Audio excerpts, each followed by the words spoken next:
This is Michael with ShapeUp Fitness and Wellness Consulting. I focus on helping people recover from injury as well as living a longer, better life. So longevity and injury recovery is my specialty. That's what I'm focusing on. And today we're going to talk about build your endurance for running. But to be quite honest, it's really just build your endurance. Today we're doing it for running. So endurance is built overnight, right? So it's the result of consistency, smart training, and patience. And that's something that we need to be very aware of. So one of the most common mistakes that I see is that people go out too fast, too hard. All right, so let's say you're a college athlete and now you're back here and you're starting to go out and you're like, I'm gonna go out and run 1 mile, dead. Crawl home because you're crawling on your nipples, your hands, everything is tired, you're sore, you can't walk for 3 days or 4 days or 5 days, now your knee hurts and you're like, I'm never gonna do that again. That's not the way to do it. It just isn't. As well as maybe starting slower and then increasing the distance or the speed too quickly. People push too hard when they go out and gradually build. It's okay if it takes a year. It doesn't matter as long as you are making slow and steady progress. There's a general rule going up by 10% per week in volume. Really rough rule. And it doesn't really apply because if you think about athletes who do like high mileage, if they went up by 10%, that would be way too much. They would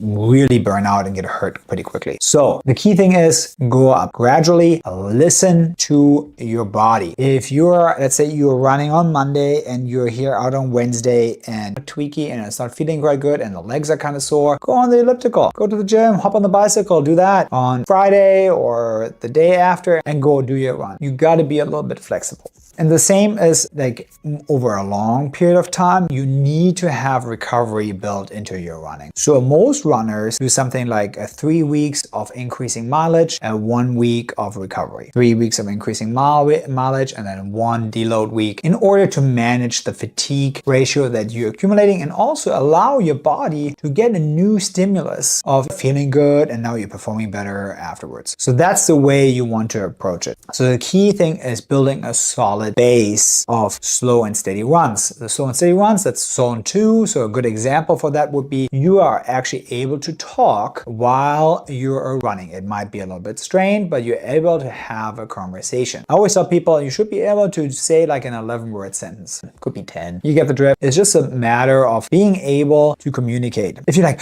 yes, this, you're doing way too much, way too hard for the slow and steady runs. So you really want to slow down and go from there. It doesn't mean that the really hard runs don't have a place in your training. Absolutely do, but I would suggest building a good base up first, working on drills and getting you into the faster runs. Is strength training in endurance important? So if you're running, should you do strength training? There is no doubt anymore at this point. Strength training is a valuable tool in you becoming a better runner, but more importantly, in becoming a better runner by having less off days because you're injured. So how should your strength training look like? Very simple. You should obviously train your leg muscles. We're talking about your glutes, your hamstrings, your quads. It's perfectly sufficient for a runner and you will see huge gains and differences in your running performance if you do it the right way. Now, let's just say you have all this set and you have a plan, you have a deload week and you still feel like you're kind of tired, you don't feel like running anymore,